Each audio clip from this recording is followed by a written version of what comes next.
There we go. Hey, gang. Wednesday, hump day. I feel like that stupid camel. Hey, you know what today is? Yeah, well, it's Wednesday. And we get some breaking news. Courtesy of Brian Tyler Cohen. I don't know if it's actually breaking because Pam Bondi has apparently said something stupid. I don't know how that's breaking news.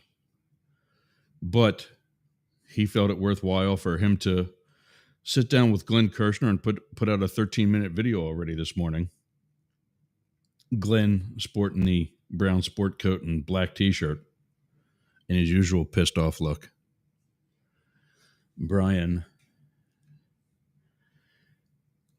I love how he asks either Glenn or there's another bald guy that he has in a lot, the guy that Trump tried to sue and screwed that over. And he has this like concerned look in his face. Can you tell us what this means? You went to Lehigh University. You're a lawyer. You know damn well what it means. They have this fake concern, like they're creating conversation. Just say, you're our legal expert. Do your damn job. Talk. There you go. Segment produced. But, so I guess we'll start with him first. But today, after talking about, are you anti-Jew or just anti-Israel yesterday?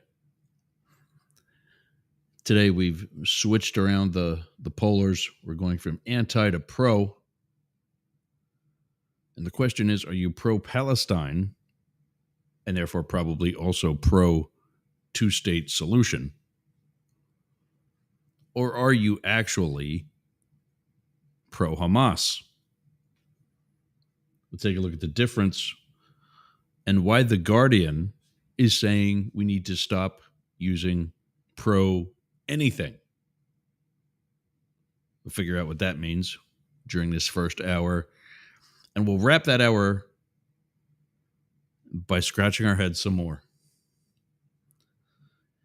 A clip has resurfaced, and I know it's been out already, but we got to keep it alive. Where Donald Trump just goes off. This, I'm guessing, is 2009, 2010. Because there's no comment on him running for president yet. And he talks about what a wonderful woman Hillary Clinton is. You know, the one that needs to be arrested. That same Hillary Clinton. And how she got screwed in 2008 by the media. By the liberal media. In the second hour, we're going to take a look at the LAPD. I didn't have too many interaction with LAPD in my 3 years there. Not as a civilian, not as an agent. But this one's a head scratcher. First, we'll take a look at a video of kind of somebody like us, you know, a independent journalist. Isn't totally independent because during her time speaking to LA City Council, she's clearly got somebody videotaping her for her, which is cool. It was great. But independent as in not with ABC or CNN or Fox or any of what I called corporate media. I don't know where this phrase comes from, but seems to be legacy media. Legacy media is what it's being called if you're on a network, as opposed to, I don't know, network. But she's not legacy media. She's an independent journalist, particularly photography, but also is clearly now doing videography for her social media. And just, I think she's a little bit a better fit for San Francisco than she is LA, because she's clearly let's just hug it out type. And she wants the city council to stop turning the LAPD against the citizens of LA, which, to be clear, they shouldn't be against the citizens of LA in the first place. But then we'll take a look at an issue, a video, hers, actually, and that's kind of relevant for multiple reasons. Not only is she out there doing what she's telling us she's going to do, but the point that I'm going to make when we see the video also makes the fact that she's done the video rather relevant. And that's the timeliness of the two issues that are conflicting due to LAPD's actions. We'll wrap up with Greg Abbott in his wheelchair. Somebody just hasn't pushed him into a wall yet or down a set of stairs. And how he's ordered the Texas Department of Public Safety to arrest the Democrats who boycotted earlier this week. There's only one problem. Texas Department of Public Safety loses their jurisdiction and authority once they leave the state of Texas. The Democrats who left on Monday didn't just leave the state legislature. They left the state. But furthermore, we're going to take a look at the legality of his order to arrest them in the first place. And if perhaps we see any similarities to any of the other asshats that we've been talking about. So speaking of asshat, we got Brian Tyler Cohen and Glenn Kirshner. No, they're not the asshats. I mean, Brian likes his clickbait titles. Breaking in all capitals. Shocking in all capitals. Announcement from Attorney General Pam Bondi. And that's within the hour. The guy's pushing 5 million subscribers. And, well, you know, I mean, this is pretty fast. Within it now just tallied 99,705 views. It's not an hour old. That ain't bad. When, let's see, that would be what percent? We'll just round it up to 100,000.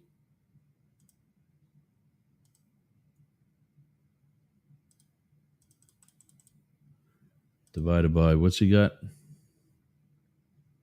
465. 4,650,000. And 2% of your subscribers see the video in less than the first hour. That's pretty good. I'm not going to fault him for that. I mean, he's far left. We know he's far left. But the thing about his versus some of the asshats that are far right is that he's factual. Yeah, he's very passionate about progressivism, but he's not lying to you. Are there other stories he could be covering? Yes. That's why he's a progressive and not willing to cut down either side at the knees like I am. All right, so let's see what he's got to say and what stupid thing Pam Bondi has said today. You're watching The Legal Breakdown. Glenn, we've got an insane new announcement from Attorney General Pam Bondi. Can you explain what she just said? Yeah, Brian, let me preface it by saying this is obviously more of the Donald Trump, Pam Bondi distraction palooza because Trump and company are drowning in the Epstein-Maxwell scandal. So here is today. So, to be clear, Glenn Kirshner's not afraid to play it up either. He's a very accomplished attorney, particularly throughout the D.C. area, not just through D.C., but also through the federal system. I think he's testified or argued, rather, before the Supreme Court at least once or twice. And seems to actually know and has worked with so many of the other people who have in many of the recent cases, plus some of the other folks, high up judges and so on, that are hearing some of these cases at the lower federal levels. So he's here for a little bit of the theatrics, but he's also very knowledgeable. Literally today's attempt to distract. Pam Bondi has announced she's opening a grand jury investigation into Barack Obama's involvement in the 2016 probe into, Russian interference in our 2016 election. Now, first of all, as I recall, Brian, I think he's about to say what I'm about to say. And this is where, when you ask for too much shit, Donald, are you listening? It has the potential to turn around and bite you in the ass, especially in a system like law and justice that is about balance and equality, something that we all know Donald Trump is not for. But when they begged and pleaded the Supreme Court to give whatever level of presidential immunity that I guess the president now has, boy, was Nixon ahead of his time. They're not going to realize that if this is for an official act, like looking into the corruption of an investigation or the corruption of an election by corrupt business people and lawyers like Rudy Giuliani and company, it's part of his job. Even if he had to bend the rules a little bit, he's got immunity to do that. Right, Donald? My guess that's what he talks about. Donald Trump won that election. Moreover, this... Another good point. So I don't know what you're arguing about. Even though a Republican Congress in 2022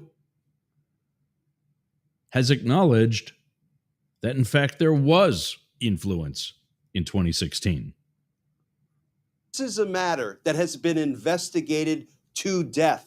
It was investigated by a Republican administration previously, by Bill Barr's Department of Justice, when Barr appointed special counsel John Durham to investigate all things Trump, Russia. And with respect to crimes that were committed by the prior administration, Durham came up with exactly nothing. There's no there. And it's not for a lack of effort by Bill Barr and John Durham.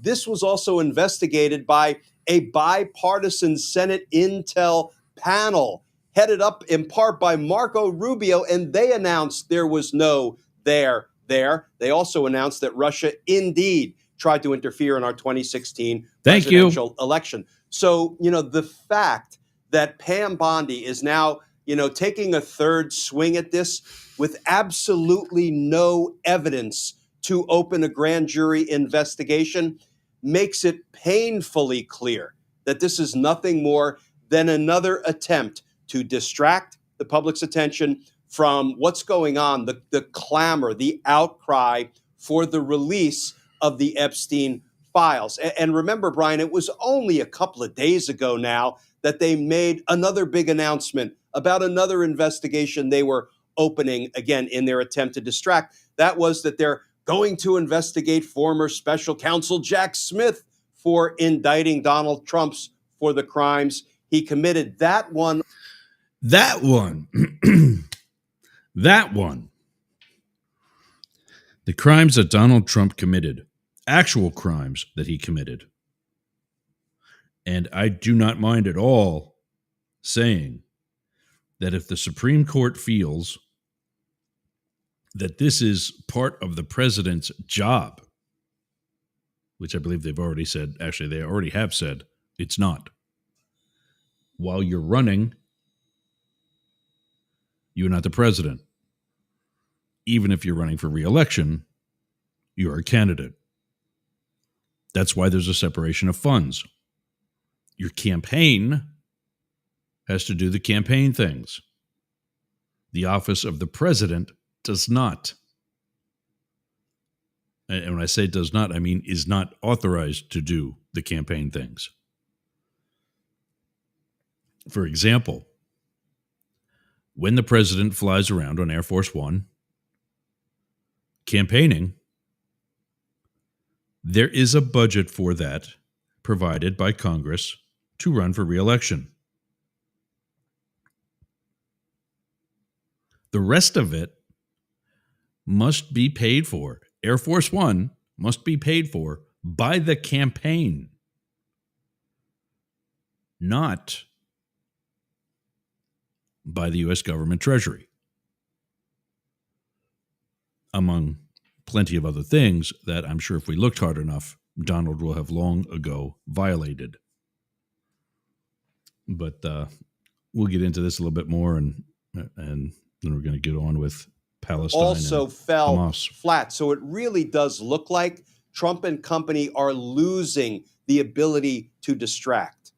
Well, Glenn, we've heard the saying that a prosecutor can indict a ham sandwich. And so is there any concern that despite how misguided and baseless all of this is, that Pam Bondi and the DOJ could still go in front of a grand jury and convince them that there is some there? Because unless you're steeped in this stuff, unless you know the reality of the situation, you're going to hear her make what is as compelling an argument as she can, or whatever prosecutor is making that case, and you're not going to know any better. And so is there some concern, at least from the grand jury perspective, that the DOJ will actually have very little barrier to moving forward with this thing?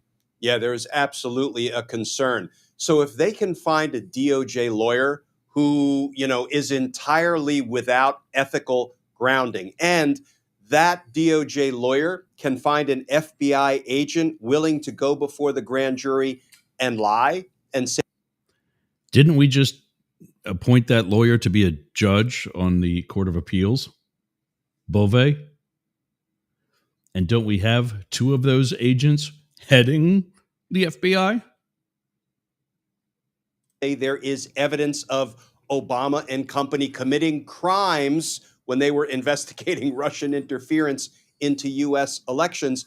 Could they dupe a grand jury into returning indictments? The answer is absolutely yes. The grand jury process is only as good as the integrity, the ethics, and the honor of the prosecutors who present the witnesses and the witnesses who testify before the grand jury. So I am concerned about that. But you know what I take comfort in? If they try to run a bullshit, evidence-free, vindictive prosecution through the federal courts, and they will have to once an indictment has been returned by a federal grand jury, I'm telling you, Brian, the federal judiciary will cram that case, figuratively speaking, directly down the throat of the DOJ attorney who, had the poor judgment to go in and present a bogus case to the grand jury. But here's the thing. I do not think it's ever going to come to that. I think this is, in keeping with Donald Trump's MO, right? His modus operandi, his method of operating is to announce investigations. And It's a distraction. And that's why I think we're going to do some sort of Maxwell update. Maybe a weekly thing. What do you guys think of this? Maxwell Mondays. Until until it's Maxwell Mondays and File Fridays. Twice a week. The Epstein case. There you go. Let's see what he's going to wrap up and here. that is what captures the public attention, because if you hear that somebody's being investigated for suspected wrongdoing, where does your mind go? Well, there, where there's smoke, there's fire. There Right. must be wrongdoing. But Brian, it always takes me back to, I think, what perfectly encapsulates Donald Trump's MO in this regard. When he lost the 2020 election, he lost it badly. He gathered some of his high DOJ officials into the Oval Office. They told him there's no fraud undermining the election's results. Joe Biden won, and Mr. President, you lost. And Donald Trump said in the Department of Homeland Security, that I was at that time still a part of, identified the 2020 election as the most secure election in history.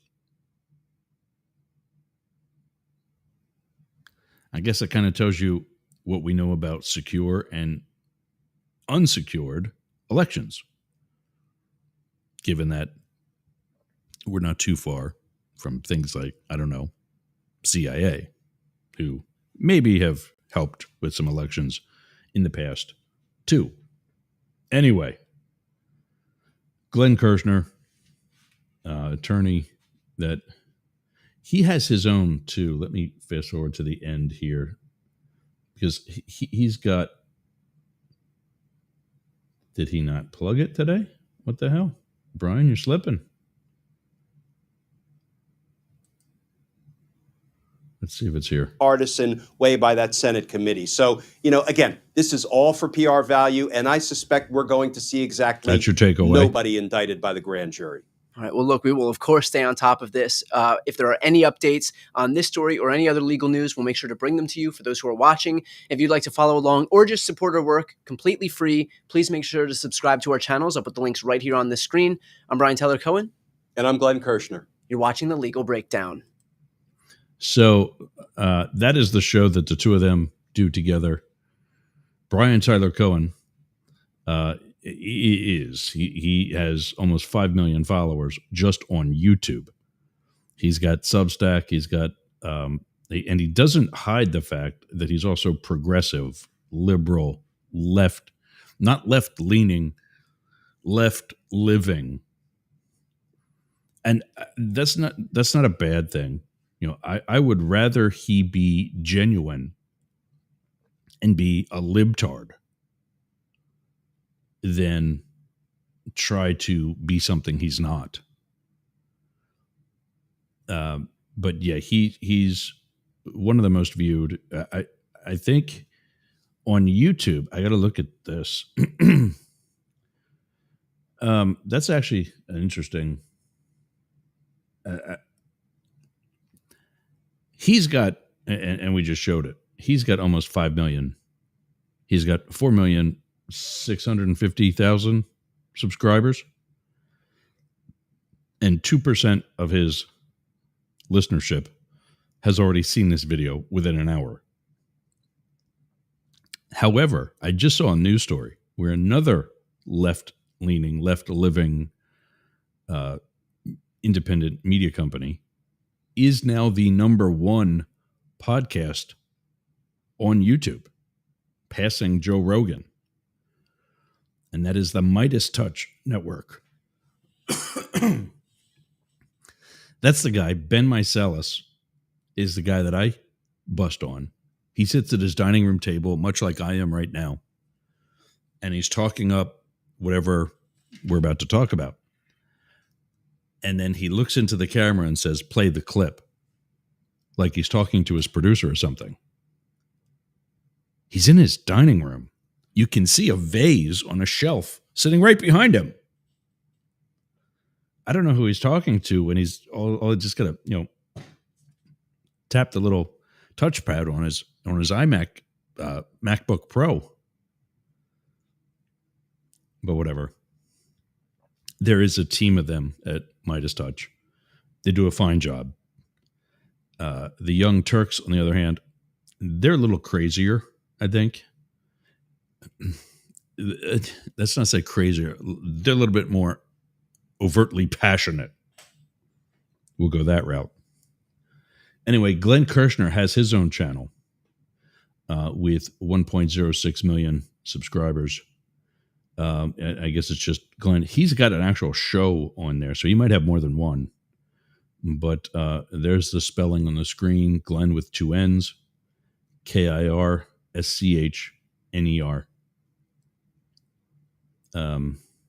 Two good Jewish names. Two good Jewish boys from good schools. And like I said, they're not dummies. Glenn's very experienced, and I know for what little criminal activity I did in D.C., I know he was very well respected in that whole area. And Brian Tyler Cohen went to a school that both my brothers went to. And that's Lehigh University outside of Allentown in Pennsylvania. Another really good school. All right, so that's Pam Bondi's crazy-ass announcement.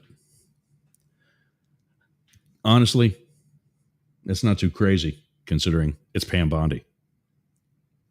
It is a distraction. I think even their base knows that at this point, because how many MAGA people do you know are disillusioned with the whole Trump experience? I've got Cuban neighbors I've not seen in months. I don't care if they're legal or not. I don't care if they're legal or not. They're law-abiding citizens. They work hard. The one guy, I'm not going to mention names, I don't think he's here anyway. I'm not kidding you. I'd see him every day walking his dog. He's about a year or so younger than me. And I would see him every day walking this little shitty ankle biter. And I have not seen him in months. He lives not far from me. I know that over the past year or so, he's turned his house into a 2-unit building, meaning that we're all kind of like ranchers. The single-story houses are kind of like a rancher type of, it's long, narrow, or wide, depending on how you're looking at it. And in our cases, there's a south end of a building and a north end of the building. His south end, where used to be his bedrooms and living room and part of the kitchen. The kitchen kind of is moving north as you look at his floor plan. That is now 1 unit. And then part of his garage, another bathroom. There was a bathroom off the master. Part of his garage, another bathroom. And what used to be his outdoor kitchen is now a second indoor kitchen. That's now what makes a second unit. And there are other Cubans that are now living in his entire house. I would guess at least 4, maybe 6 total people living in the house. Also law-abiding. I'm not going to go giving out my address so other ICE agents can come visit and stupid shit like that. No, I'm not for that. That's not what federal agents do. That's not protecting and defending the Constitution. Furthermore, the front parking lot of the house, the whole front yard is one big parking lot. He put pavers in almost immediately after moving here, after I moved here. He was here like a year before me. And so his whole front yard is one big parking lot. And I promise you, I can look out the window right now and see an empty driveway parking lot because they're all gone, presumably at work. Another house in our neighborhood is a very similar situation. I don't know the layout as well in that house, if there's more than one unit in it now. I don't see how. I can see how it might be supporting more than one nuclear family, or perhaps one extended family, because there's, again, coffee's working its way back up. Again, multiple cars in the driveway. These are parking on what used to be a lawn. One of the cars for a while was one of those four-wheel drive refrigerators, also known as the Tesla SUV. The only time I really got to see one up close, and I'm good. I will not be getting a Tesla SUV, regardless of what happens to Elon's. God damn it. I wish there was some way in Twitter Spaces that when you start a space session, you're not automatically muted. That's so stupid.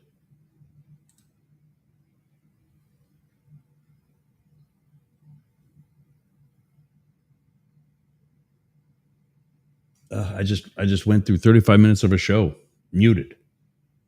No wonder there's nobody in it right now. Oh, Jesus Christ. Anyway. All right. So, yeah, I suspect, I know when I last spoke with him, the one Cuban neighbor said he was doing 2 and 2, meaning that he was doing 2 weeks here, doing the remodeling business that he has here, and 2 weeks in Cuba, where he's from, and I suppose has a dual citizenship. He was coming back and forth regularly. Though I haven't seen him on Facebook, yet he's not really that often on Facebook. And I'm not going to show it to you now because, again, we never know who's watching. So, yeah,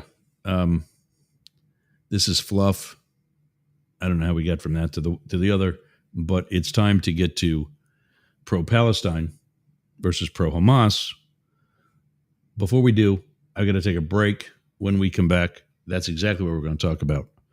And the possibilities of two-state solutions, so on and so forth. Let's go through some of the others. Good morning, Mastiff Gang from Superfan Ken. Yeah, the Midas Touch is, did you spell it right? Ken has it spelled MIDIASE, touch. There is apparently a unique spelling to what they use on the Midas Touch network, because when CNN covered their ascent into superstardom, i.e. passing Joe Rogan on YouTube, and that's on YouTube, which is not a bad thing. That's nothing to sneeze at. That's holy shit is what that is. That's an amazing accomplishment, and I can't congratulate them enough. But it's not going to happen on Spotify because Spotify's got a vested interest in Joe. So, there's on the screen there is one of Ken's spellings. Then he says Midas, MIDAS. He has 3 brothers that run that correct. He's talking to his brothers who help produce, not in his dining room. He's not. No. I've got that set up. Everybody I know has that set up. The Young Turks, who you're mentioning in your next comment, has turned on some of their own content creators. The Young Turks is there for the drama. Cenk Uygur the heavyset guy that you see at the desk. I mean, to their credit, they've got their own. We all have on some level a broadcast studio. I'm in my living room right now because my, 9 months ago, 10 months ago by now, actually closer to 11 months ago, almost a year, my broadcast studio, which used to be the third bedroom in my house, was turned into the broadcast studio.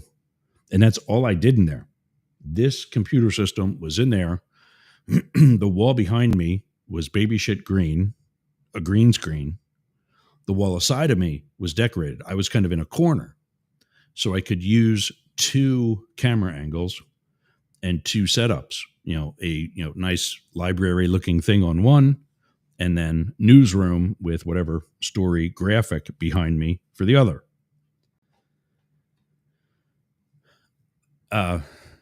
Ben is not in his dining room anymore. I guess the remodel of his house is finished and he's got some other dedicated space.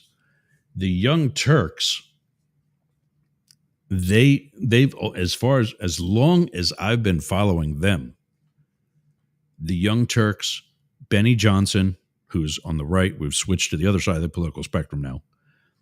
Benny Johnson, Ben Shapiro, Brian Tyler Cohen. Who else? I'm picturing a guy. There's another conservative guy. I'd actually work with this dude.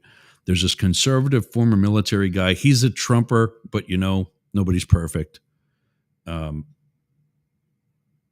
But as otherwise, kind of a little bit more of an old school conservative in that he hasn't totally forgotten actual conservative values. All these people that I'm mentioning have an actual setup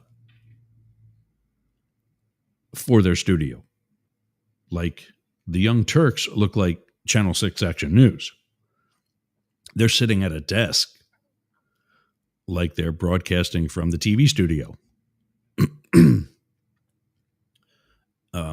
Everybody else is going the podcasting look. There's the SM7B microphone in their face, which is it's a great microphone. I've talked into it already. I don't have that one. I have the MV7, is the Shure, SHURE, Shure company, is an excellent microphone company. This is an Electro Voice, is the name of the company that makes this, the RE20. If you've ever been in any radio station or seen the studio of any radio, this is the microphone they use. Also, a $500 microphone. There's some money into this. Ben, in his earlier, and when I say Ben, I mean Mysalis. Ken, you are right about one thing. I need to be drinking more water and less coffee. Ben Mysalis was at his dining room table. He has said that. And I doubt that for the number of videos he was cranking out, always has been cranking out, that his brothers are coming over for each one. The one's cute. He's the guy that does the some of the commercials that you see on it. Also, check out the Midas Touch Network. You can tell he's reading because he's got like this stare as he looks at the camera. There's a teleprompter there, or the camera is like right in front of the monitor, and there's a Word document behind the camera that he's also scrolling, for the script. Anyway, I've got to take a break. We'll get to the rest of these. Oh, wait a minute. I see Drama Queen. Hold on. Sank is a bit of a jealous money drama queen. Yeah. I think his cousin, no, his nephew is Hassan Abi, is the Twitch guy. The guy's only like Brian Tyler Cohen for the most part. Most of these people, for the most part, are only kind of sort of on YouTube. This other guy is on streams 11 hours. I do 10 hours a week. This guy does 11 or 12 hours a day. Yeah. His screen name is Hassan Abi. His real name is Hassan Piker. And he's a good-looking young man. Can't say that about any of the conservatives. But anyway, yeah. Sink ran for president in 2024.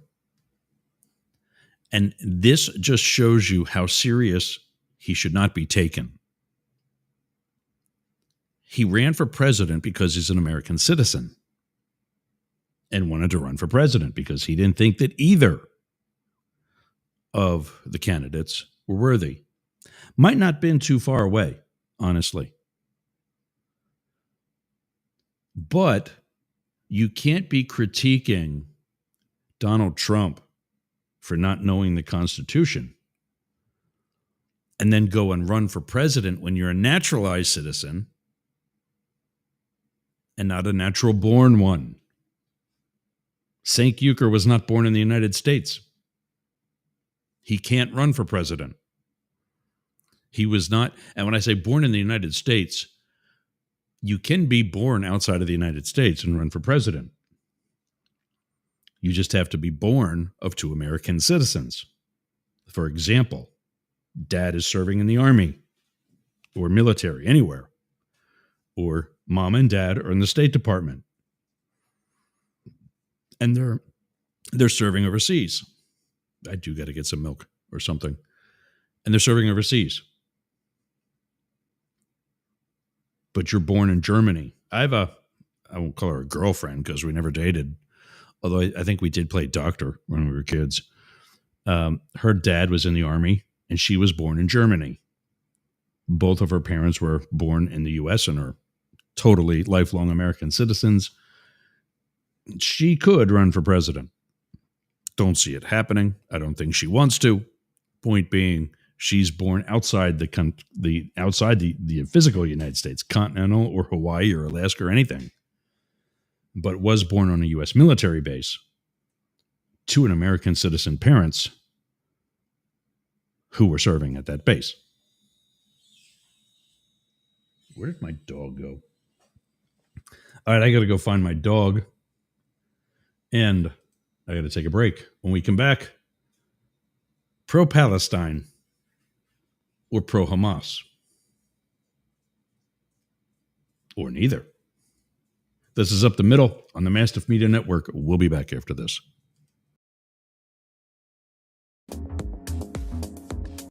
What are you doing later?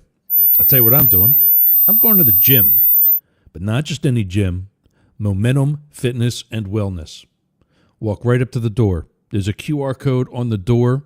You can sign up right there. You've got no excuse.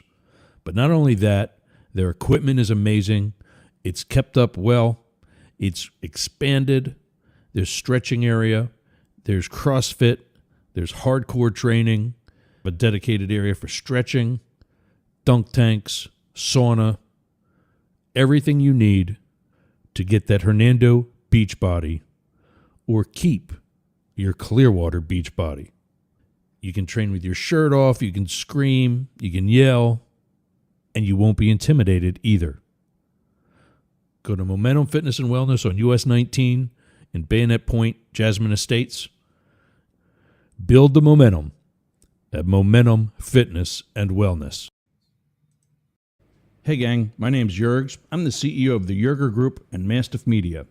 We're partnering with Dare Media of Australia and are looking for new content. Do you have a podcast or maybe a live stream? Does it have a positive message? Is it about sports? Is it political? Is it news coverage? Is it for the LGBT community? Or is it even music? Don't forget, we're partnering with Dare Media of Australia. So not only could your program be heard on our stations here in the United States, but also in Australia. So if that's you, send us an email on air at yergsradio.com. That's on air at yergsradio.com. The yergs.radio URL does not have email. On air at yergsradio.com. And let's get you on air.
Like in the lounge music.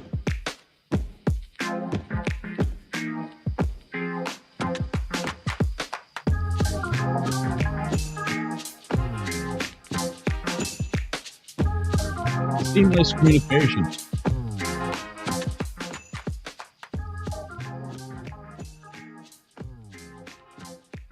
Seamless Communications, that's my phone company. I just got another email.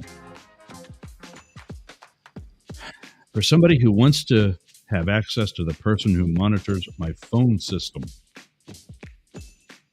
You got her, sweet cheeks. What do you want to know?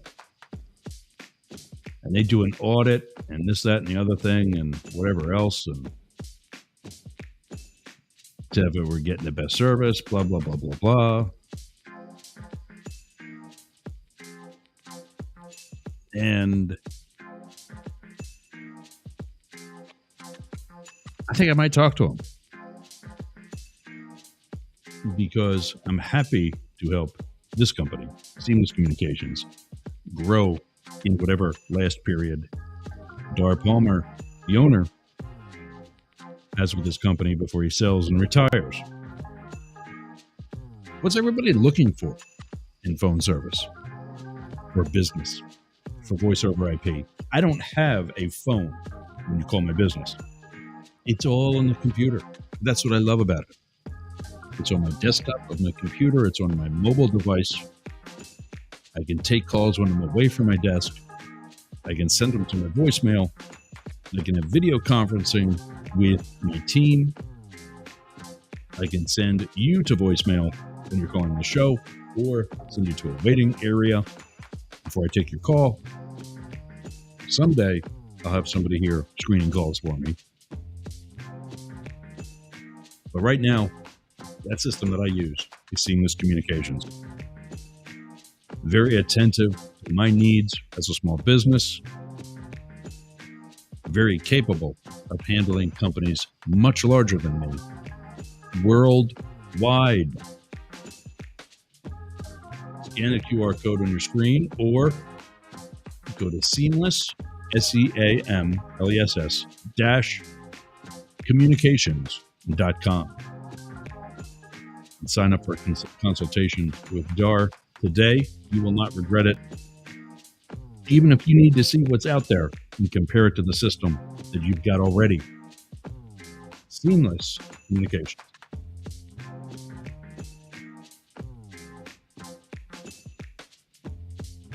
Cut down this cool music.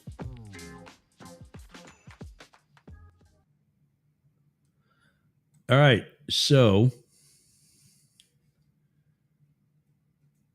pro-Palestine does not mean that you're pro-Hamas.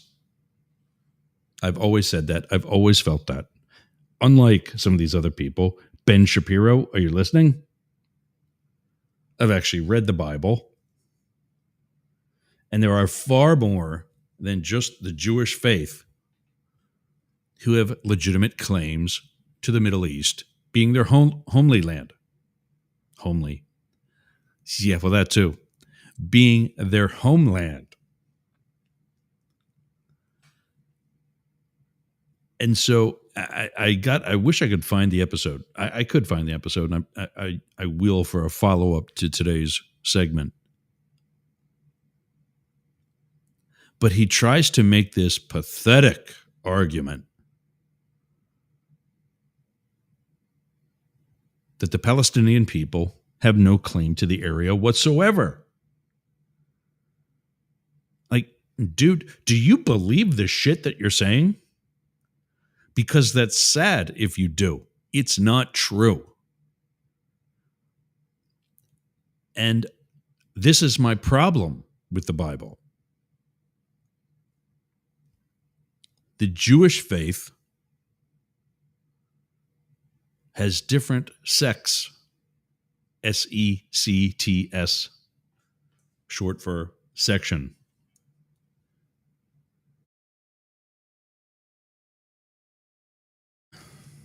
Sorry, sneeze break. The Jewish faith has more than one sect of the Jewish faith. Christianity, Jesus. Speaking of Jesus, Christianity.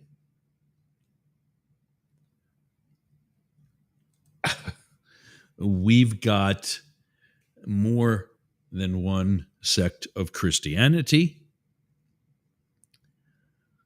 We've got more than one Bible.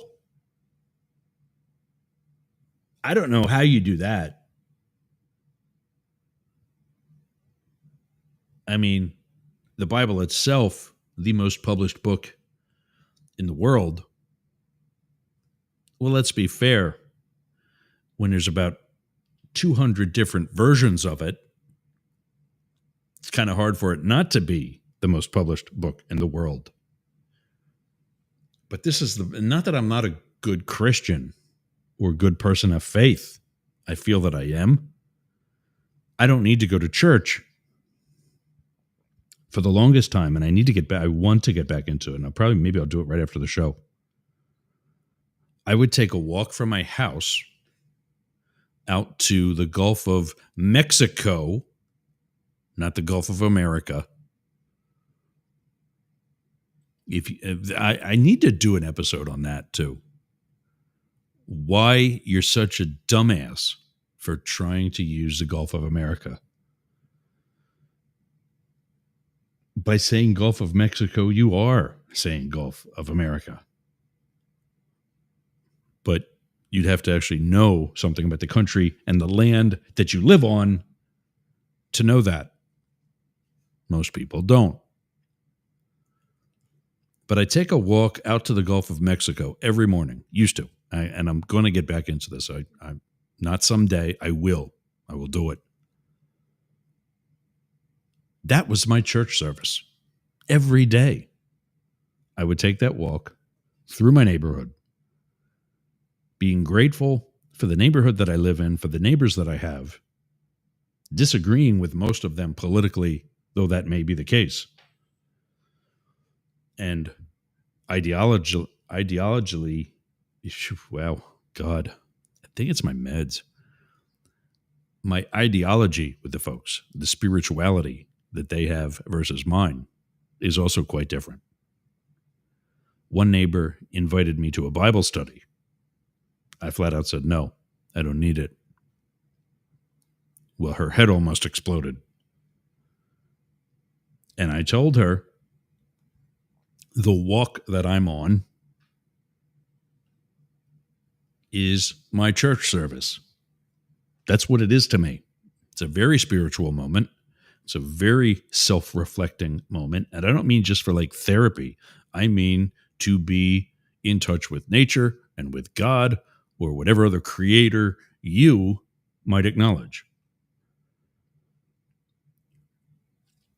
So for somebody who claims to be as educated as he is, like Ben Shapiro,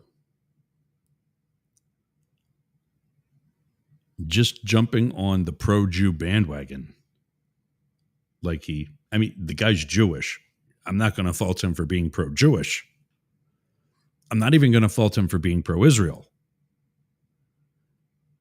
I'm going to fault him for being pro-war criminal. And that is Benjamin Netanyahu and the Israeli Defense Forces.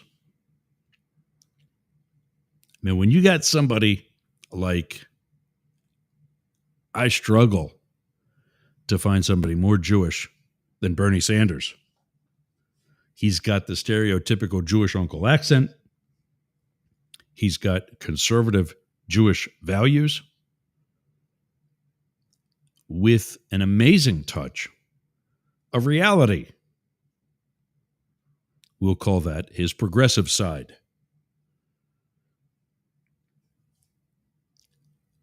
And he says what Israel is doing is wrong. I'm paraphrasing in the interest of time because I'm way behind. This is the first segment. We're already into hour number 2. Oh. So pro-Palestine.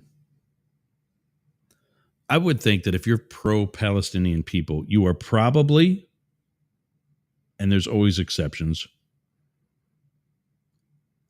but you are probably, on some level, also pro-two-state solution. Here's a quick blurb from Social Democracy, a profile on Reddit, who says that pro-Palestine is not pro-Hamas.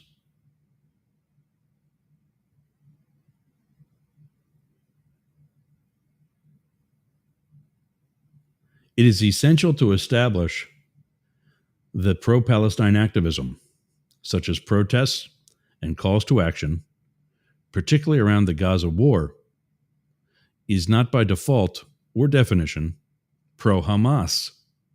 100%. Many on the left do not support Hamas, its exclusionary ideology, or its violent agenda. Most activists and supporters of Palestinians are motivated by sincere, empathetic sentiments, generated by the sheer horror they're observing unfold in Gaza, and feel an unprecedented sense of desperation to make their voices heard.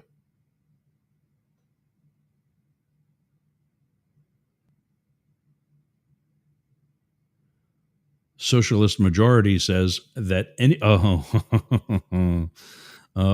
here we go. Anyone who supports Hamas is an enemy of the Palestinian people and Palestinian interests. Agreed. But then they do this. Make your point and shut the fuck up. That's it. Let me read to you the entire comment. That is what gets me spinning. Again, from Socialist Majority, their comment, and this post is about 10 months old. I don't know if Reddit did this or if the author did it.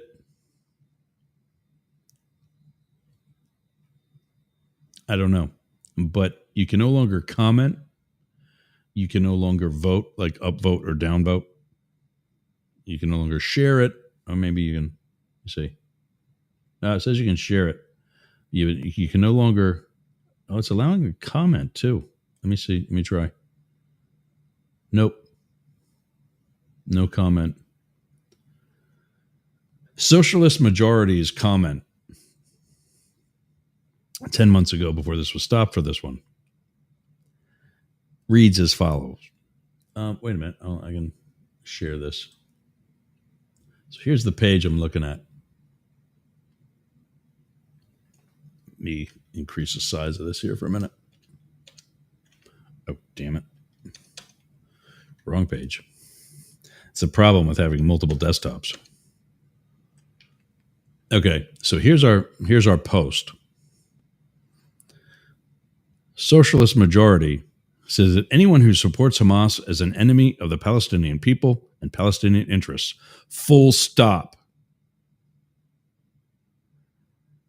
Oh, just make your fucking point already. Don't use these. I hate these buzzwords that one person uses, and it's catchy. It's trendy. It's what all the kids are using today. Full stop. 100%. I appreciate you. Go fuck yourself. How's that? Anyway. So there is a point about being pro-Palestinian and not pro-Hamas. And I agree. If you know anything about the Bible that you claim to teach, you would do, I don't know, perhaps what Jesus would do. Or David. Or somebody who actually also knows the teachings and the Word of God, presuming it was actually God who wrote all these different books multiple times. Why we need to stop using pro-Palestine and pro-Israel. Descriptive terms, pro-Palestine and pro-Israel. This by Judith Levine. An article, okay, the article's more than a year old. Don't care. April of 2024, still relevant to today's times. In reporting on the encampments springing up on college campuses across the U.S., the media seem to have convened a terminology confab and agree on two descriptions: pro-Palestinian and anti-Israel. Isn't that actually how we just worded it yesterday? I'm seeing this article today, actually last night. But we did anti-Jew or anti-Israel. Because one of those two is actually the bad guy, my opinion.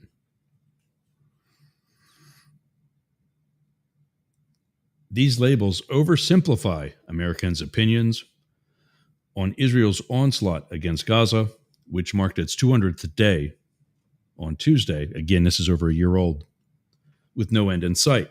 So we're now over 500 days.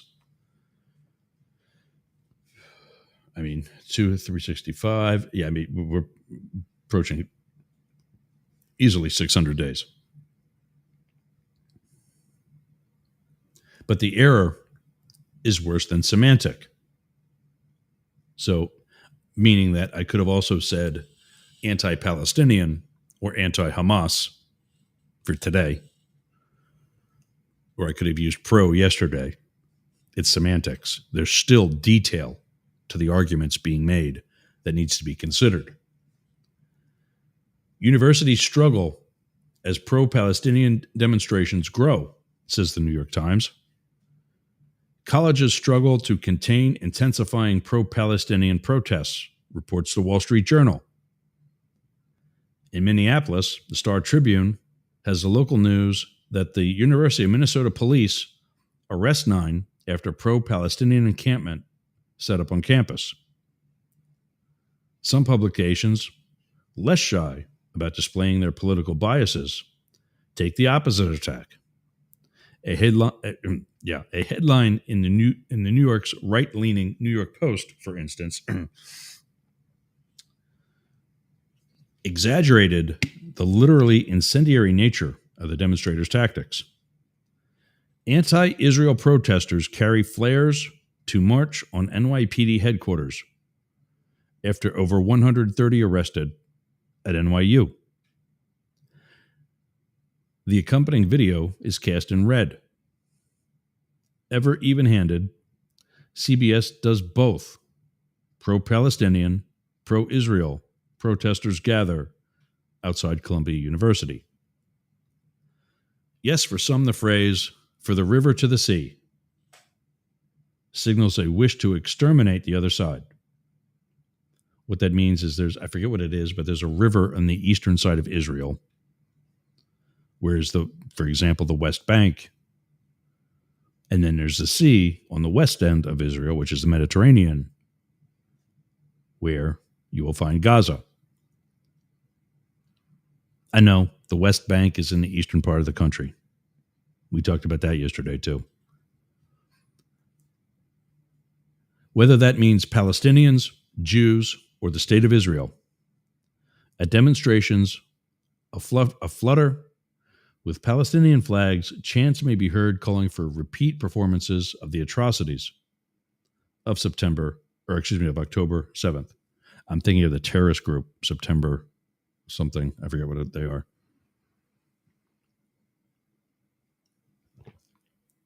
I am less of a fan of the vanilla-flavored protein shake. Peanut butter is delicious. In fact, my dog even likes it. Matrix was having some gastrointestinal issues, and so to keep things down better, I said, well, you need some nutrient. You're going to have a protein shake with Dad. Loved it. Peanut butter, of course.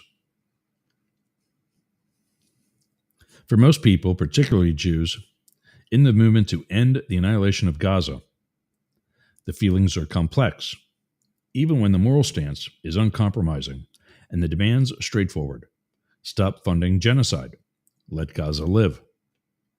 There are ways to describe where people stand that more accurately represent these complexities. First, support for Palestinian liberation is not synonymous. Yeah, I can't read anymore. What the hell is happening? First, support for Palestinian liberation is not synonymous with support for Hamas. So, I wonder,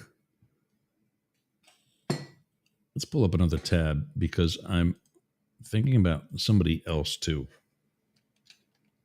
Is the PLO the same as Hamas? Oh, somebody else asked that same question. Hamas versus PLO. PLO, for those of you who don't remember, was Yasser Arafat. The late Yasser Arafat was the head of the PLO, also regarded as a terrorist organization. Some people say that about the U.S. military and the CIA. I don't, to be clear, but some do. AsiaSentinel.com. I'm not going to use Quora for this.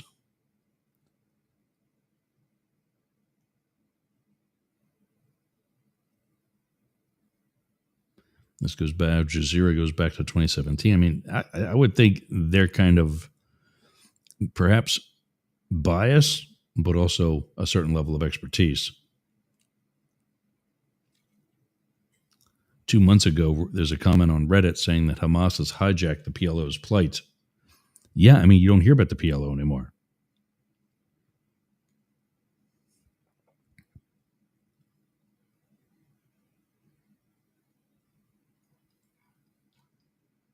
Let's go with this anti-Sentinel thing, or Asia Sentinel thing, anti-Sentinel. Ugh.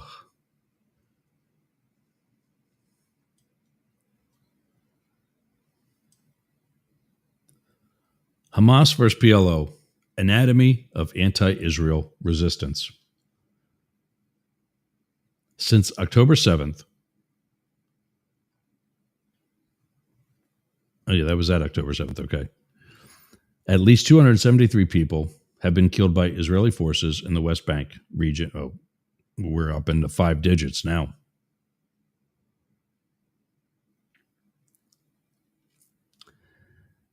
Even though the Palestinian Liberation Organization itself has been neither involved nor supported Hamas's attacks. Yet the West Bank continues to operate without uprising. Whether Israeli attacks ultimately lead to an uprising is questionable, but it certainly is entirely imaginable. And the historical roots of the conflict and how Western powers contributed to it by essentially facilitating Jewish settlement on Palestinian lands. Okay, so this might be a little slighted too. There were few, if any, substantial differences between the Hamas-led Gaza and the Palestinian Liberation Authority-led West Bank. So it was a geographic thing. But political differences have evolved over time, and these differences are at the heart of why armed resistance is today confined to Gaza, although the West Bank Palestinians, too, continue to encounter Israeli violence in their everyday lives. The differing response can be traced back to decades, but it came to light in 2007 when Hamas fought Fatah, one of the largest factions comprising the PLO. After Hamas defeated Fatah in the 2006 elections, even though Hamas won a legitimate election, the West still saw it as a terrorist organization because of its anti-Israel stance, a framing that Arab states didn't necessarily challenge.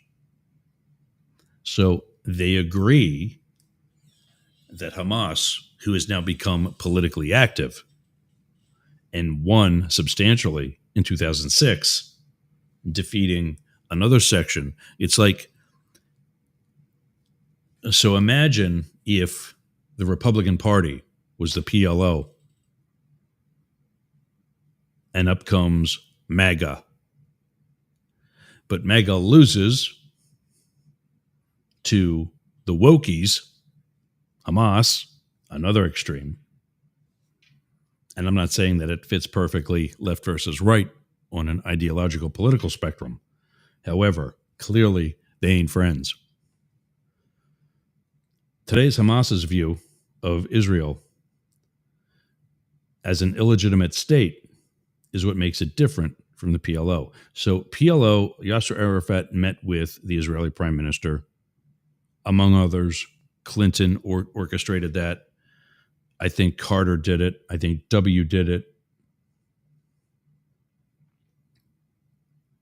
All right, I think the point is that I know the point is that I've been making. I've said it about Hillary Clinton. You know, one of the first things that people always ask me about her, is she really a bitch? No, she's not. And you're going to hear somebody say that in the very next segment. She's not at all. Can she be? Take the bowl away from any dog and see what happens. It's not that hard. But what she did do was poorly manage her reputation. Because everybody always asked me, is she a bitch? No. Stop asking me that. She's a sweetheart, actually. Hamas, in 2006, fancied themselves leaders of the Palestinian movement. They don't really have a state, so we can't call it that. But they forgot that there was also the Palestinian Liberation Organization, the PLO. And Hamas wanted to be more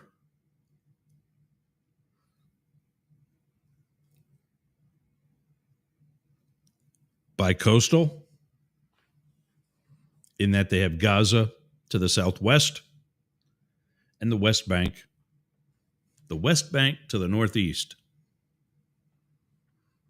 Again, remember, it's west of Jordan. I guess that's why it's the West Bank. But up in the northeast of Israel.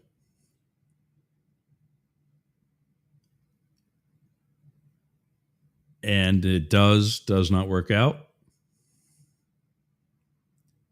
So now we have Israel, if not in a two-front war, right at their doorstep,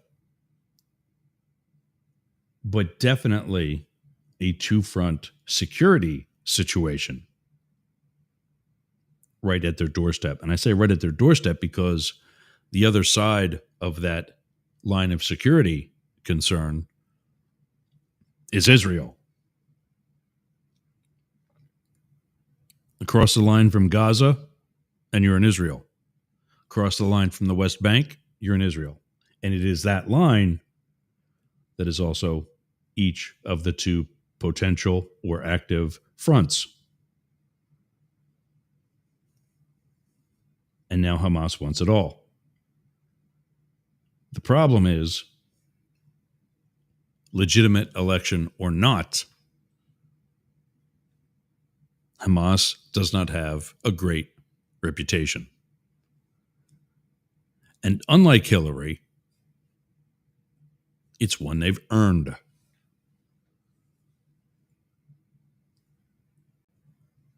I think that's a good place to stop. Speaking of Hillary and reputations, when we come back, we're going to be talking about Hillary's reputation. Or maybe Donald will.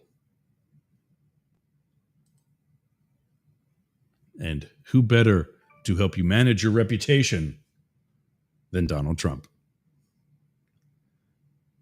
This is Up the Middle on the Mastiff Media Network. We'll be back after this. Hey gang, it's Jurgs, host of Up the Middle. With my university degrees in history and political science and 21 years as a special agent in the U.S. Secret Service, I've lived what others can only talk about. Join me, 11 a.m. Eastern, 8 Pacific, Monday through Friday, on Jurgs Radio, Rainbow Radio, and Right Talk Radio. Up the Middle. Politics for the rest of us.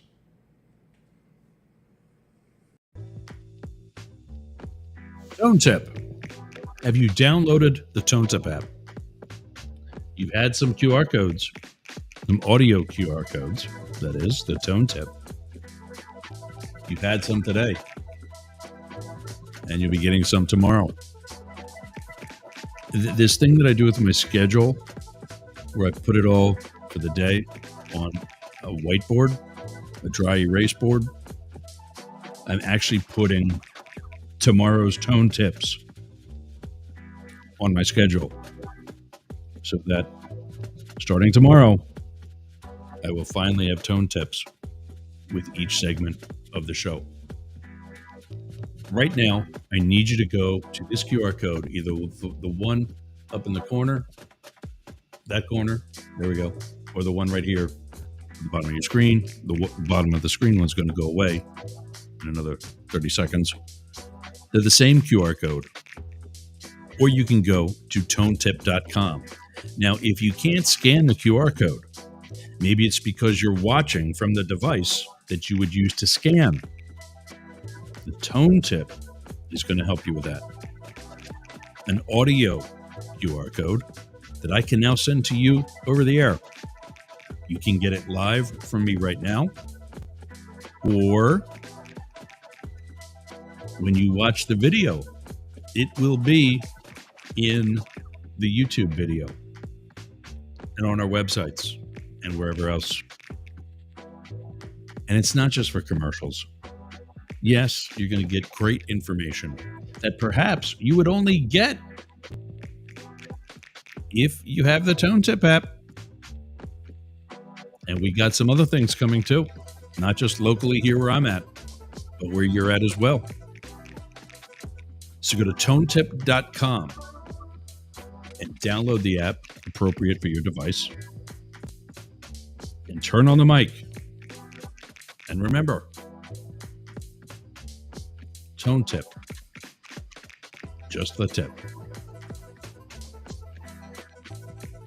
All right. I like the lounge music. I mean, I love the chill music too, but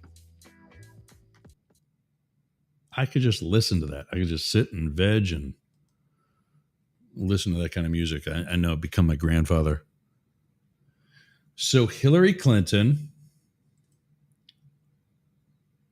is, let's get this on here so I don't have to worry about that. Hillary Clinton is a great woman. You don't believe me? Well, let's ask someone who knows the Clintons. Has donated to Bill's campaigns more than once and to Hillary's campaign to be the New York senator. Let's ask the opinion of Donald Trump.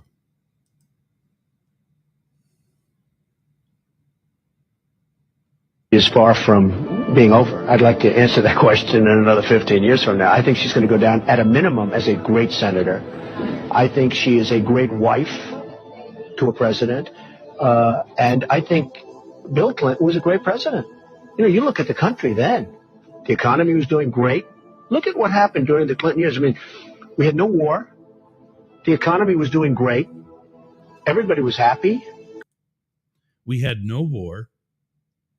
Unlike now,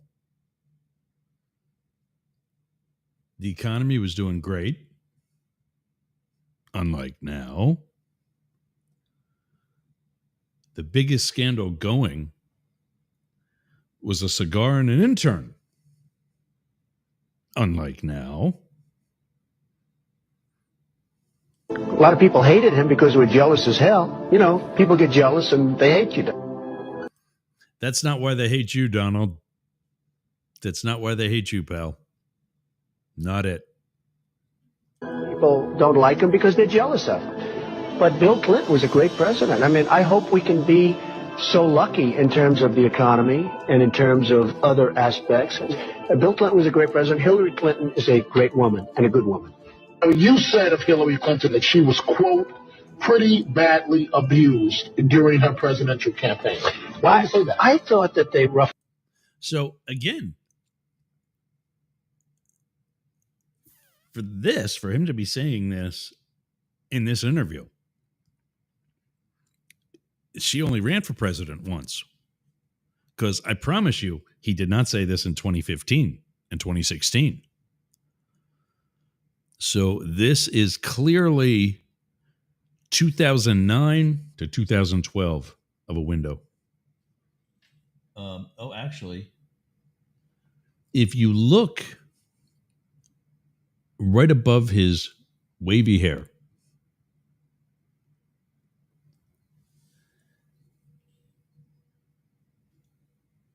I think it said aired on November 12th, 2008.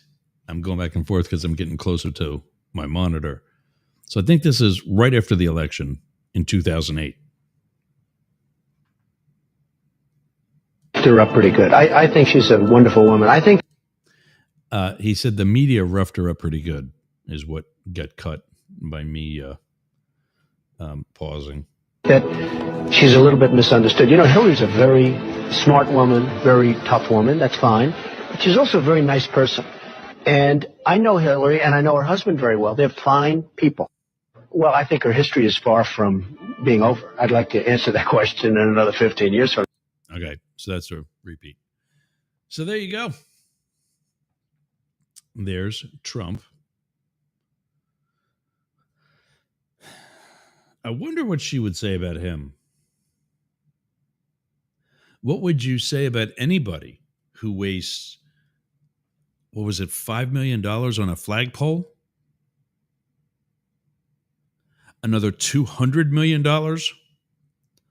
on a ballroom that will be replacing the east wing of the White House,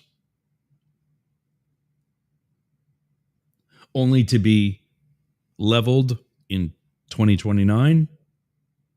You know that's not staying, right? You know that, right? It's not going to stay. I promise you, even if hell should freeze over, which it's done before, clearly, and J.D. Vance wins re-election, you think he's keeping it? I'm sure he will find some excuse, and rightfully so, to remove it.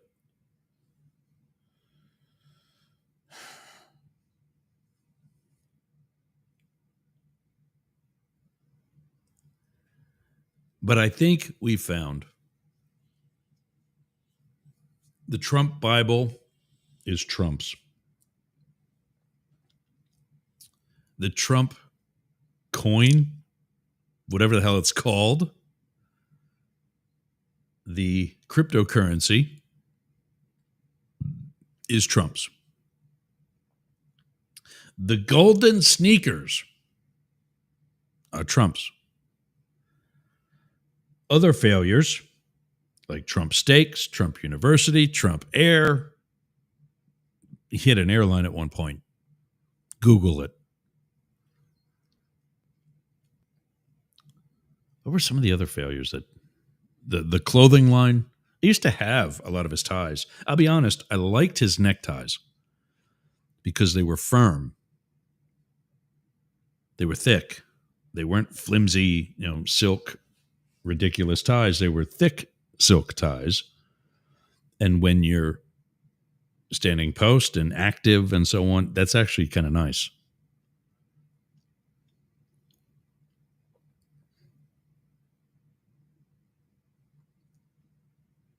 But now we have, ladies and gentlemen, I give you. You are reading that screen correctly. The Trump $250 bill.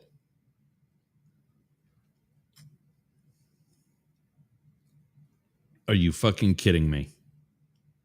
We're spending money on ballrooms, flagpoles, replacing Air Force One with a model from a known supporter of terrorism.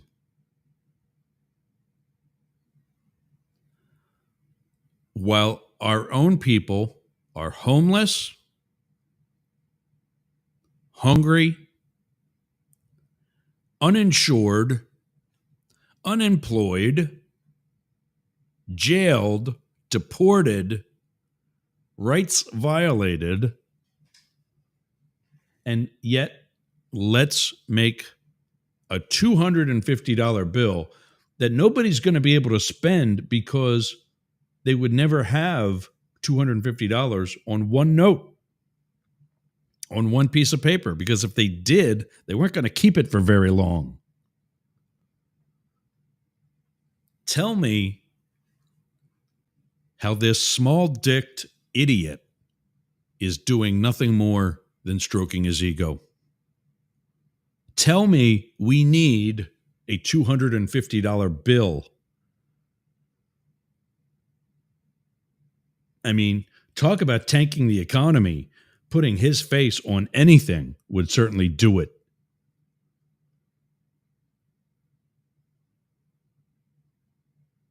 How do you support this? I have two brothers that voted for this asshat. Their reasons, to what anybody that could stand having a conversation with them were able to determine, was that it was all about the Second Amendment. And that also his economic policies. Well, I mean, because after all, he's a good businessman. Didn't we just go through his list of failed business ventures?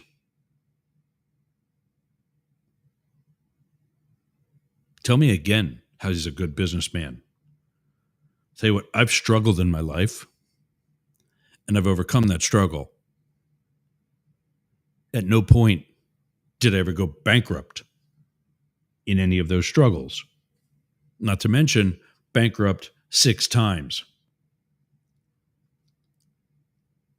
Oh, but it's a thing you do in protection to protect your assets, and it's a thing you do in business to protect your assets. I don't know. Let's not let it get that far. By doing $200 million ballrooms and creating currency nobody's going to want to or be able to spend.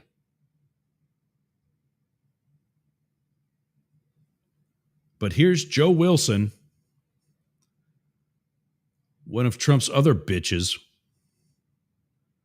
introducing the Donald J. Trump $250 Bill Act to feature Trump on the new $250 bill.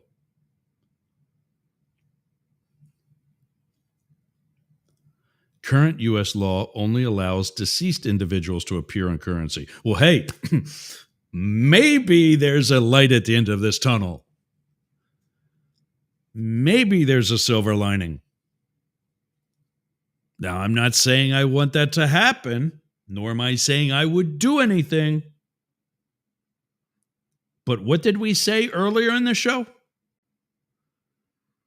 About this asshat, this stupid dumbass, asking for certain things that come back and bite him in the ass.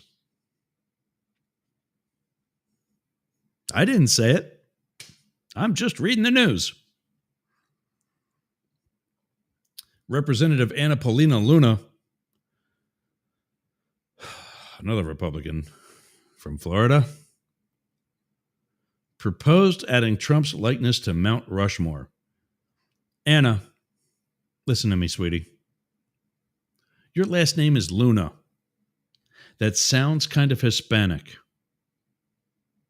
Stop supporting somebody who is deporting your people. He doesn't like you. Stop holding him on a pedestal he doesn't belong on. Come here. Come over here a minute. Come over here and join us in reality. Nobody likes this guy.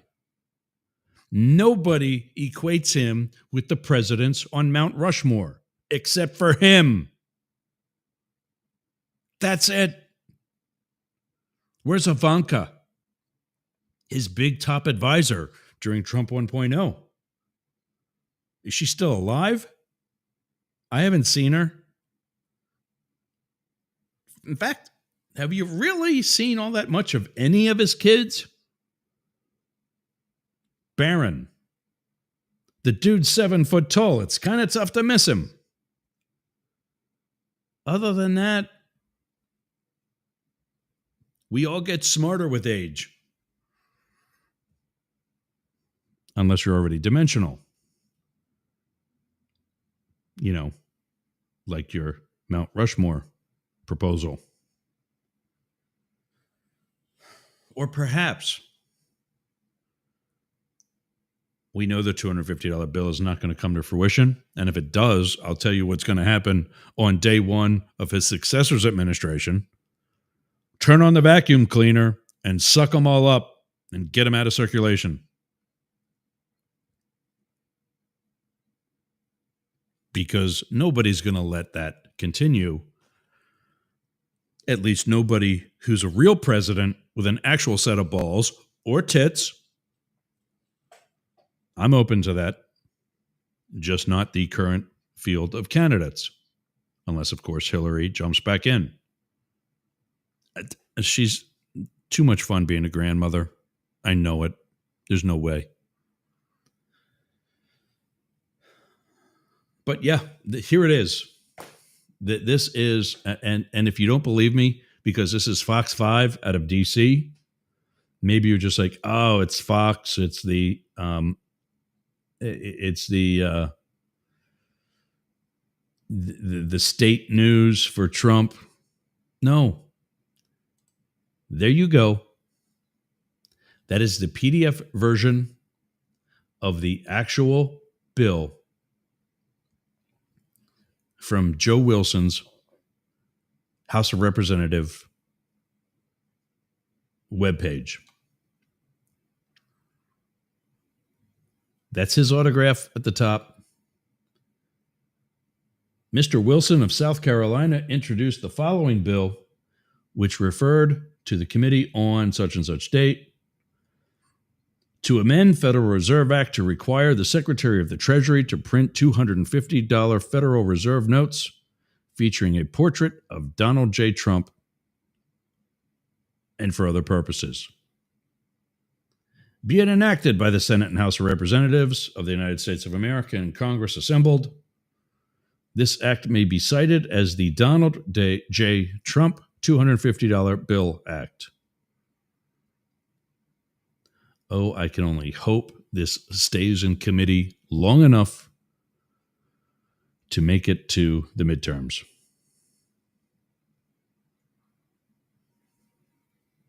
And by the way, any legitimate bill has so much pork in it, it's way more than 2 pages.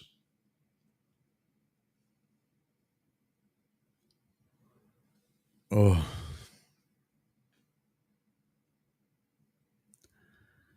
Oh, by the way, we're going to make America great again, too. You still believe that, right?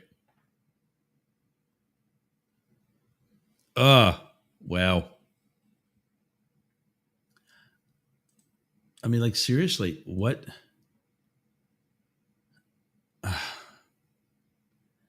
What is the appeal? Why would you still support this guy? He's a felon. Accept it. That is fact. That is legal fact. You have a felon leading a corrupt White House. He is not draining the swamp like he said he would in 1.0, where he made it swampier. He's making it worse now. We're still at $3 or higher a gallon of gas, even when it drops. I've just posted on a friend's post where he posted 3 and change. I don't remember what the actual number was, but how we're saving on gas. I said, well, you know, to be honest, I've seen it down to roughly $2.85 a gallon here in rural Florida. Not to be outdone by the price 2 days later when it's back up to $3.20. You know, maybe during the latter part, or maybe at all, Joe Biden didn't have gas down to $3.08, or excuse me again. Maybe Joe Biden didn't have gas down to $3. $2.85. Maybe he didn't have it down that low. But I'll tell you what he didn't do also. The price of gas was not a yo-yo. It was fairly consistent. Higher than what we would have liked it. But when you deal with the mess that he was handed on Inauguration Day from the asshat who wound up stealing it back, and we'll talk about that too. What do you expect? And let's not forget the fact that Joe Biden is a Democrat. The oil industry is controlled by Republican fat businessmen. They're not going to help him.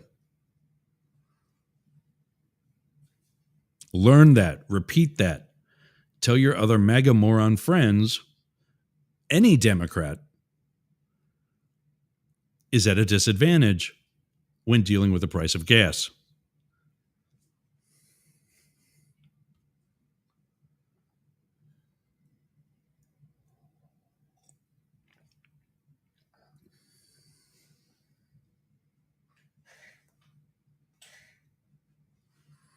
There's no reason when you look at the costs and everything that's involved in processing crude oil into what we use as gasoline. Economists have said there's no reason why the current price of gas should be a penny higher than $2.25 a gallon. And yet we're paying $1 more than that.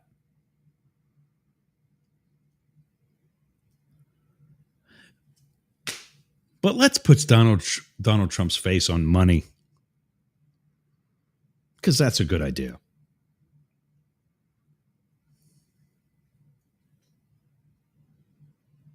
No ego there at all. Nope, not at all. I don't know what I paid that $60 for, because my other account on Twitter that also has that pretty little blue check mark is not getting the exposure that it's supposed to.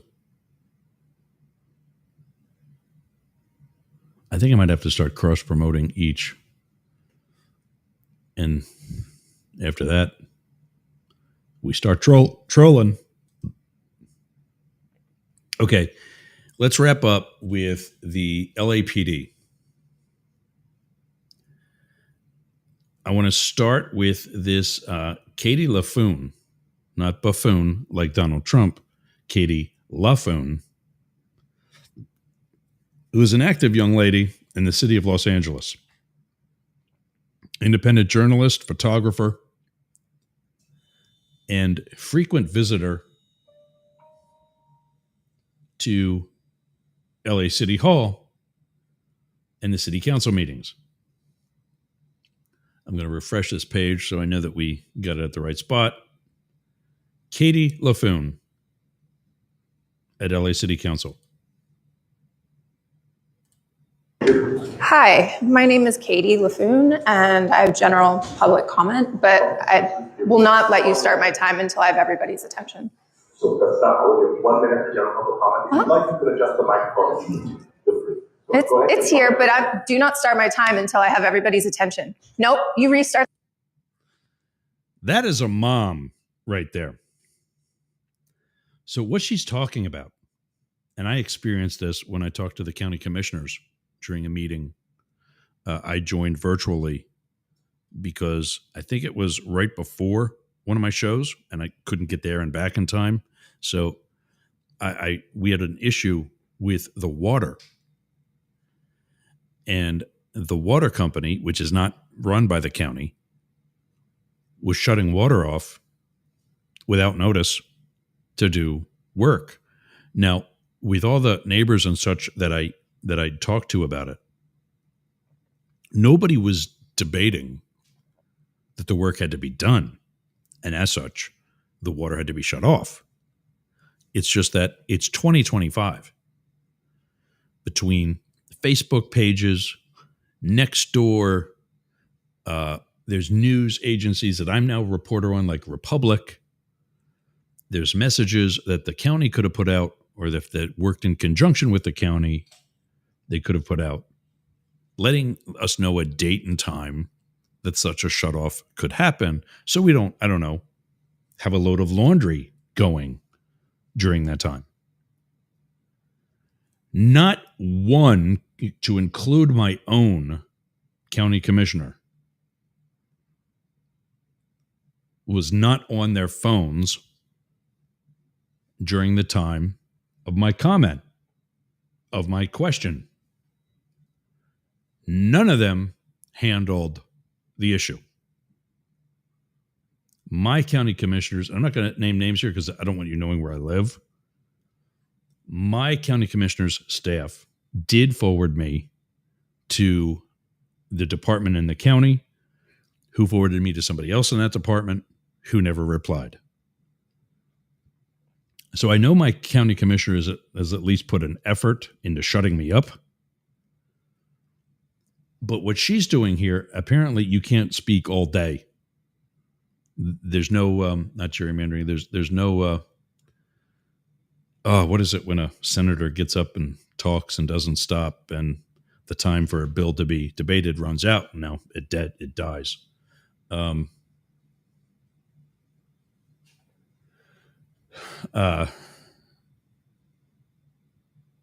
Anyway, whatever that process is, I'm brain farting. I'm too excited today.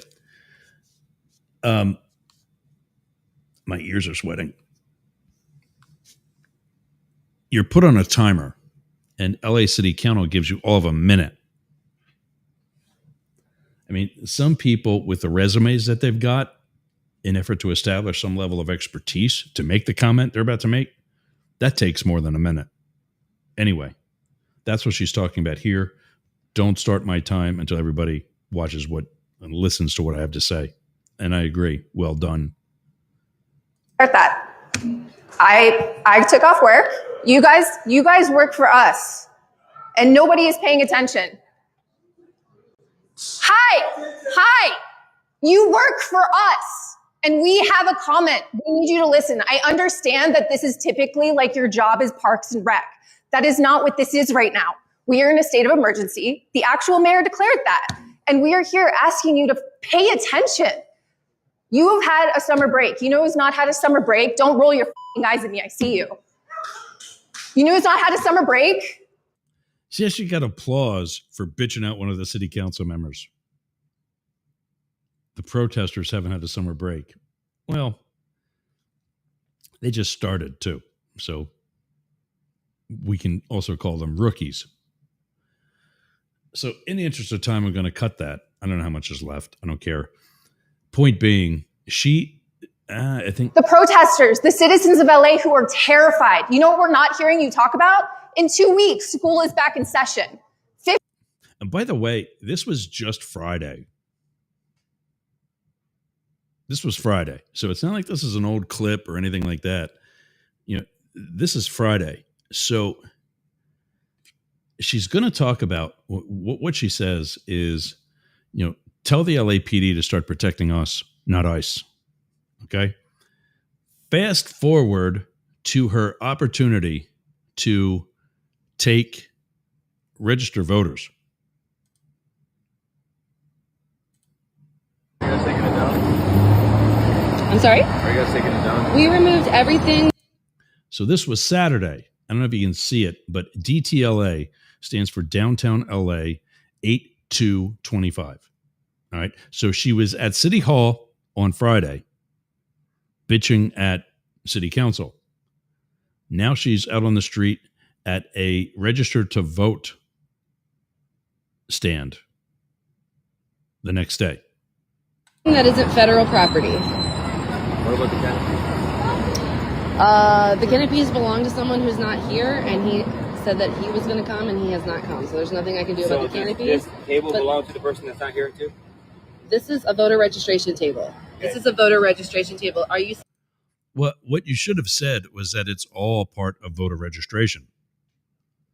saying that you're going to remove a voter registration table, Mr. McCoy? Yes. And Mr. Wright, you're going to move a federal... Are you going to So we got an officer, and the guy behind him on the right of your screen is a sergeant. move voter it? registration table? If not, then we're going to have to take someone. And we got somebody who was probably deported. I mean, let's be realistic. We have the right... Oh, Machete is here too. to do this. So are you saying that you're not going to take it down? I'm saying I'm not going to take it down. You're definitely not going to arrest me, though. So good luck with that. Oh, sorry, bro. Sorry, bro.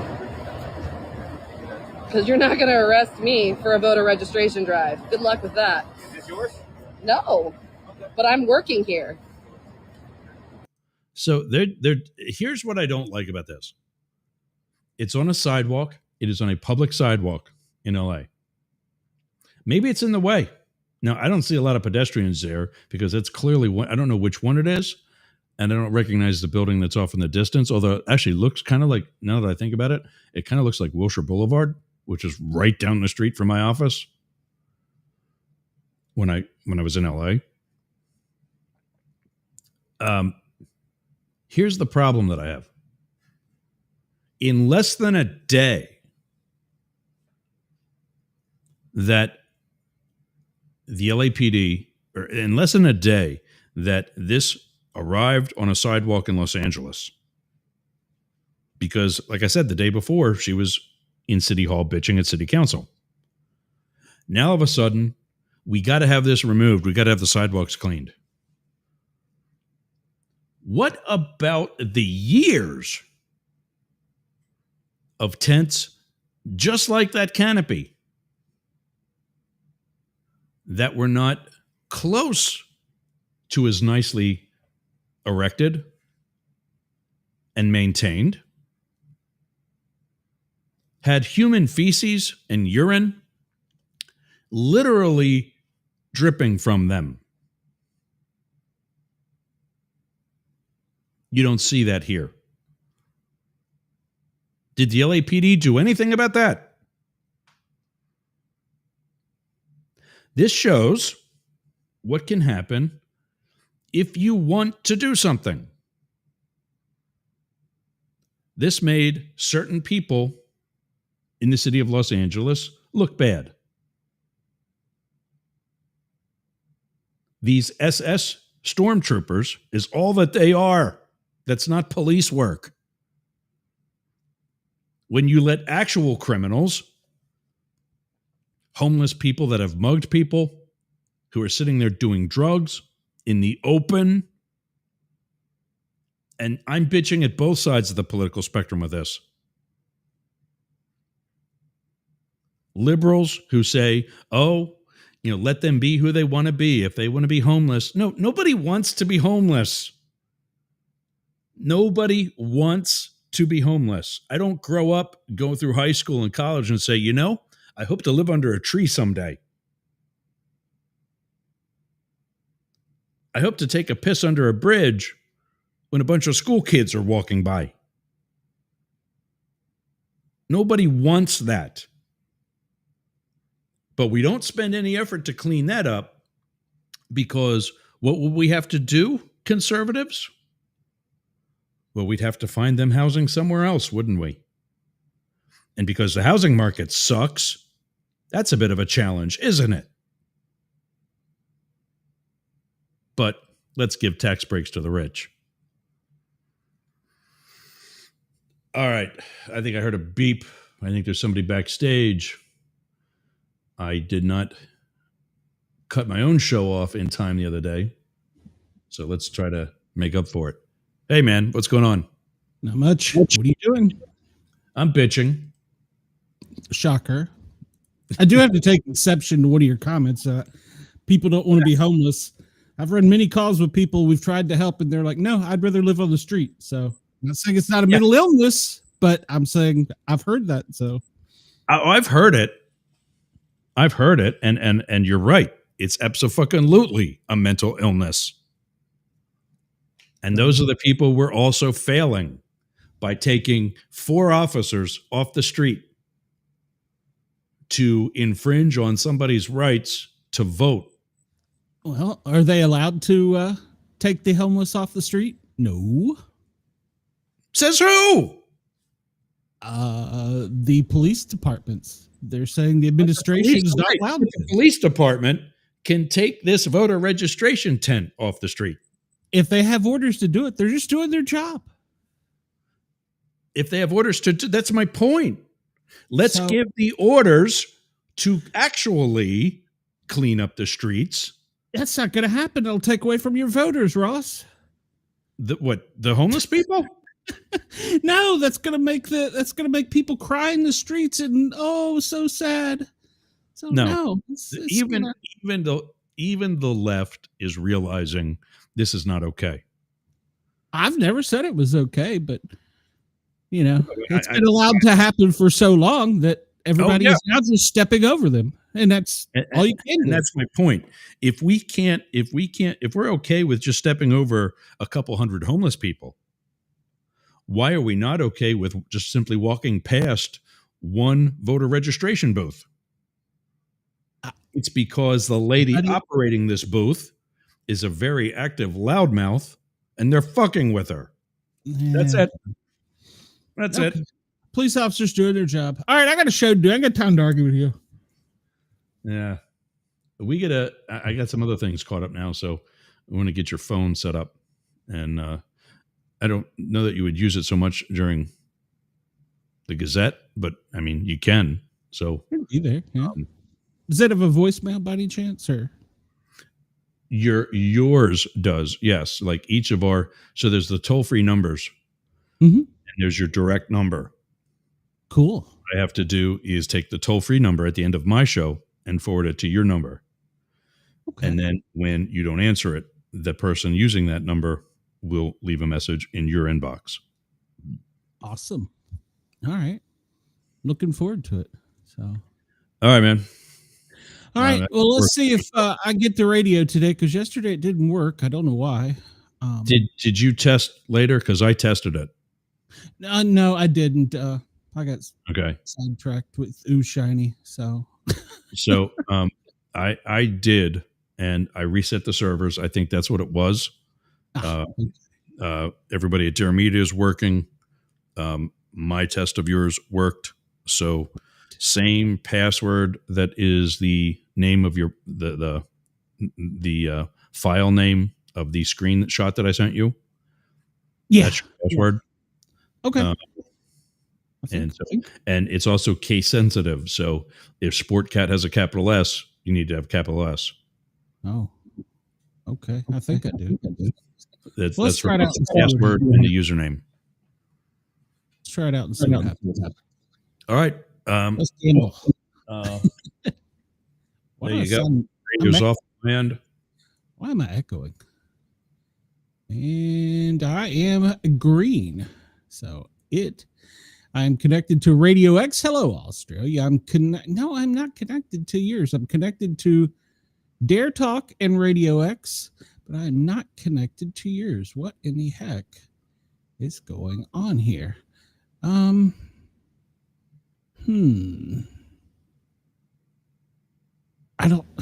put in all the settings you gave me. I was going to say, go to the, whatever that's called, the properties or whatever. Mm-hmm. And open up the, was it the settings? Not the settings on the far right. Go to the options. That's it. Yeah, and then preferences, then live broadcast. I go down to yours and then send me a screenshot of what you have. Oh, okay. That might be easier said than done. I don't know if oh yeah, okay. Hold on. You're asking me to do computer things. I don't know that I do computer things. Take a picture with your phone. That's the simple way to do it. I'd rather do it the hard way. All right, this should be it coming to you. So there you go.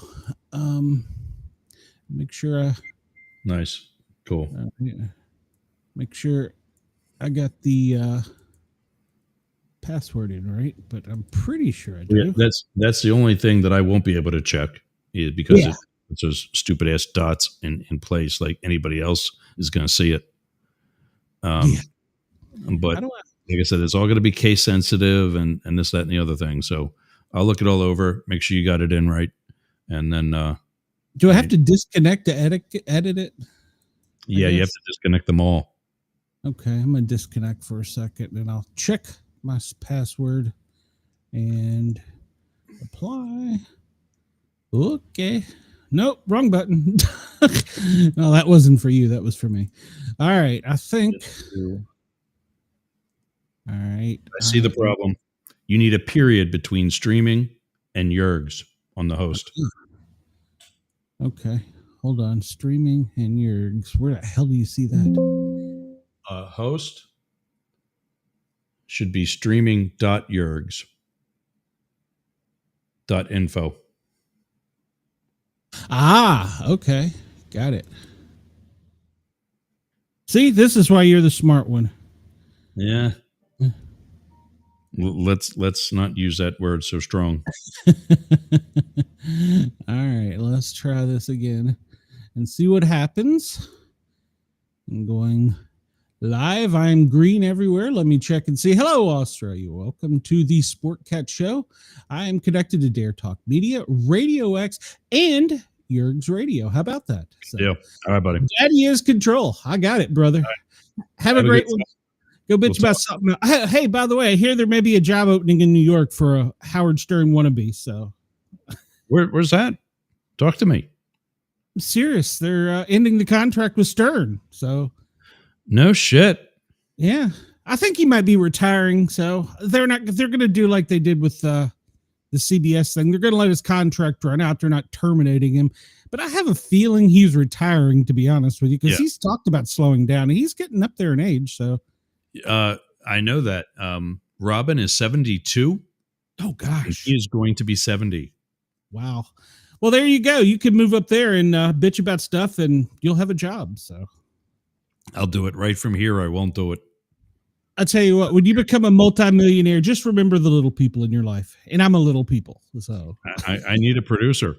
I need somebody that doesn't know what they're doing with technology so I can look stupid. You just saw I don't know how to take pictures of the screen, so I'm not the man for that job. All right, man, I got to get out of here. Have a great day. All right, see you later. All right, everybody, we are going. He's up next on the Mastiff Media Radio Network. He's already got it. He's got his own socials. You can learn more about that by, I had it up here. Let me put it back up. There it is. Sportcat, Glenn Sportcat Jackson, Sportcat's Daily Gazette. You can also go to @para or normal guys or search Sportcat shows on YouTube. Check him out. He's up next. He's actually going on right now. I'll be back tomorrow for Thursday's edition of Up the Middle. Thanks for getting off the porch and running with the big dogs. I'll see you again tomorrow.